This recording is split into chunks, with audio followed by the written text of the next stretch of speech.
Hello everyone, আসসালামু আলাইকুম।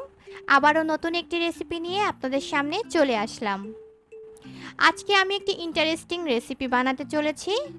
আজকে আমি বানিয়ে দেখাচ্ছি জি বাংলার অতি জনপ্রিয় সিরিয়াল মিঠাইয়ের উচ্ছে বাবু সন্দেশ রেসিপি। আশা করছি রেসিপিটি আপনাদের কাছে ভালো লাগবে। ভালো লেগে থাকলে একটা লাইক করবেন, কমেন্টও করবেন, আর চ্যানেলটি সাবস্ক্রাইব করে যেতে কিন্তু ভুলবেন না। আর পাশে থাকা বেল আইকনটিতে অল অপশনটা সিলেক্ট করে দিবেন, যাতে করে আমি নতুন কোনো ভিডিও আপলোড করলে সেটার নোটিফিকেশন আপনাদের কাছে পৌঁছে যায়।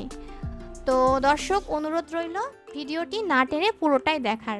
তো চলুন দর্শক, তাহলে মেন রেসিপিতে চলে যাওয়া যাক। এখানে আমি ফার্স্টে নিচ্ছি 4 কাপ পরিমাণ গরুর দুধ।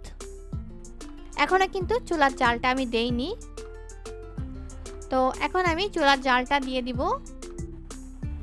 4 কাপ পরিমাণ নিয়েছি, আপনারা চাইলে এর থেকে কম বেশি করেও দুধ দিয়ে সন্দেশটা বানাতে পারেন। তো তারপরে দুধটা জাল হতে থাক, আমি একটু নেড়ে দিলাম।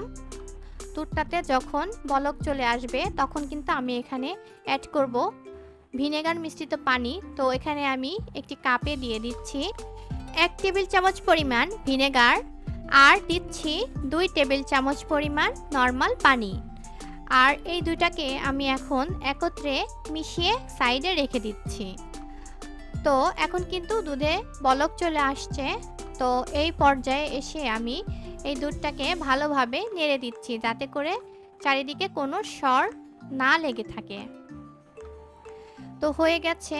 এখন দুধটায় যখন এভাবে বলক চলে আসছে, তখন আমি এই ভিনেগার মিশ্রিত পানিটা অল্প অল্প করে দিব, আর দুধ থেকে ছানাটা কেটে নিব। তো আমি এটাকে 3 থেকে 4 বারে দিয়ে ছানাটা কেটে নিচ্ছি। তো দেখুন, ছানাটা কিন্তু কেটে গেছে। এখন কিন্তু চুলার আঁচটা অফ করে দিয়েছি, আর ছানাটা চুলা থেকে নামিয়ে নিচ্ছি, কারণ এই পর্যায়ে চুলায় ছানাটা রাখলে গরমে ছানাটা কিন্তু শক্ত হয়ে যাবে। তো তারপর আমি একটা স্টেইনারের উপরে ছানাটা এভাবে করে ছেঁকে নিচ্ছি। এখন আমি নিচের পানিটা ফেলে দিয়েছি, আর চেপে চেপে এই পানিগুলো ছানা থেকে বের করে নিচ্ছি। আর এখানে আমি ঠান্ডা পানি দিয়ে দিচ্ছি। এই পানিটা দেওয়ার কারণ হলো, আমি যে ভিনেগার মিশ্রিত পানি দিয়েছিলাম সেটা যাতে টক ভাব এই ছানার মধ্যে না থাকে। তো আমি ছানার পানিটাকে ভালোভাবে ছেঁকে নিলাম এইভাবে, যাতে করে ছানার মধ্যে কোনো রকম পানি না থাকে, তা না হলে কিন্তু সন্দেশটা ভালো হবে না। আর বেশি শুষ্কও হওয়া যাবে না ছানাটা, তাহলেও সন্দেশটা ভালো হবে না। তো এখন আমি এই ছানার মধ্যে 1/2 টেবিল চামচ পরিমাণ ময়দা দিয়ে দিলাম, আর এখন এই ছানাটাকে আমি ময়দার সাথে ভালো করে মথে নিচ্ছি। মথার কাজটা আপনারা একটু দেখে বুঝে নেবেন। এইভাবে ডলে ডলে ভালোভাবে আমি ছানাটাকে মথে নিচ্ছি। তো দেখুন, এভাবে আমার ছানাটা কিন্তু মথা হয়ে গেছে। এখন এটা কিন্তু সন্দেশ বানানোর জন্য উপযোগী হয়ে গেছে। তো আমি আপনাদের একটু দেখিয়ে দিচ্ছি হাত দিয়ে। দেখুন, ছানাটা কিন্তু অনেক মসৃণ হয়ে গেছে। এখন আমি চুলায় একটি প্যান দিব, আর এই প্যানের মধ্যে আমি দিয়ে দিচ্ছি ছানাটা। আর তারপরে এখানে আমি দিচ্ছি চিনি 3 টেবিল চামচ পরিমাণ।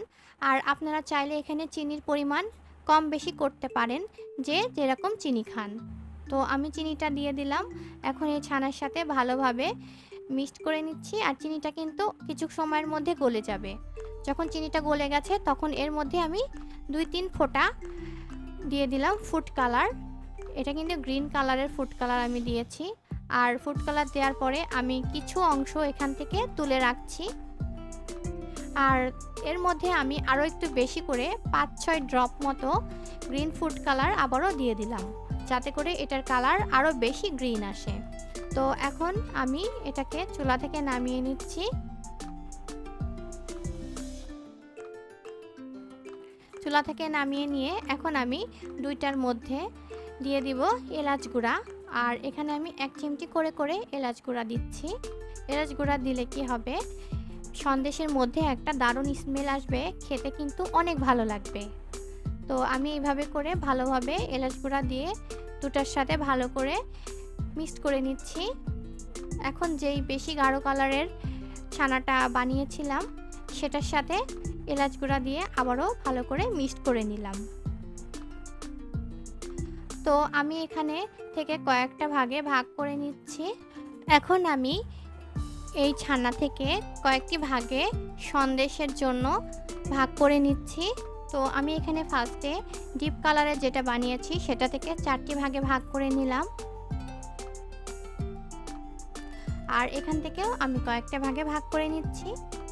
তবে আমার এটা বানাতে বানাতে মনে হলো যে আমি যেই সাইজ করছি সেটা থেকে আমার মনে হয় 5টা সাইজ করলে বেটার হবে। তাই আমি যেটা হালকা কালার করেছিলাম সেটা থেকে 5টা ভাগে ভাগ করলাম, আর যেটা 4টা বানিয়েছিলাম সেটা থেকে আমি আরেকটু করে করে নিয়ে 5টা ভাগে ভাগ করে দিলাম। মোট এখানে 5টা সন্দেশ বানাবো। তো দেখুন 4টা সন্দেশ কিন্তু অলরেডি বানানো হয়ে গেছে। এখন আমি ডিপ কালার আর যেটা হালকা কালার ছিল সেই দুটাকে একত্রে করে এভাবে হাত দিয়ে চেপে চেপে একটা উচ্ছে শেপ দিয়ে নিচ্ছি। আমি আসলে চেষ্টা করেছি উচ্ছে শেপ দেওয়ার জন্য, আপনারা চেষ্টা করবেন উচ্ছের একটা ভালো শেপ দেওয়ার জন্য। আমি যেরকম পেরেছি সেরকমভাবে শেপ দিয়ে নিয়েছি। তো এভাবে করে দেখুন, স্ক্রিনে লক্ষ্য করুন আমি কিভাবে উচ্ছের শেপ দিলাম। তো এখন আমি উচ্ছের উপরে যেই দাগ দাগ থাকে সেটা আমি কাঁটা চামচ দিয়ে এভাবে করে কেটে নিচ্ছি।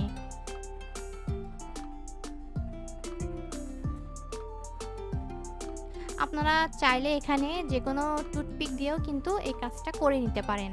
আমার কাছে টুথপিক ছিল না, তাই আমি কাঁটা চামচ দিয়ে এভাবে করে উচ্ছের মতো করে গাটা কেটে নিয়েছি। আর এখন আমি সন্দেশের মাঝ বরাবর একটা ফোঁটা করে নিলাম। আর এখানে আমি ডান্টি হিসেবে দিয়ে দিচ্ছি লাউয়ের পাতার উপরে যে একটা আল মতো থাকে সেটা দিয়ে দিলাম, যাতে করে এটা মনে হবে যে উচ্ছে সত্যি সত্যি। তো দর্শক দেখুন, হয়ে গেল আমার বানানো উচ্ছে বাবু সন্দেশ। উচ্ছে নামটা শুনে তেতো মনে হলেও খেতে কিন্তু অসাধারণ লাগবে আর অনেক মিষ্টি লাগবে। তো দর্শক, রেসিপিটি কিন্তু বাসায় অবশ্যই ট্রাই করবেন, আর ট্রাই করে থাকলে কিন্তু আমাকে অবশ্যই জানাবেন যে আপনাদের কেমন লাগলো। তো আজকে আর কথা বাড়াচ্ছি না, আবারও দেখা হবে অন্য কোনো দিন অন্য কোনো রেসিপি নিয়ে। সেই পর্যন্ত সবাই অনেক বেশি ভালো থাকবেন, আমাদের জন্য দোয়া করবেন। আল্লাহ হাফেজ।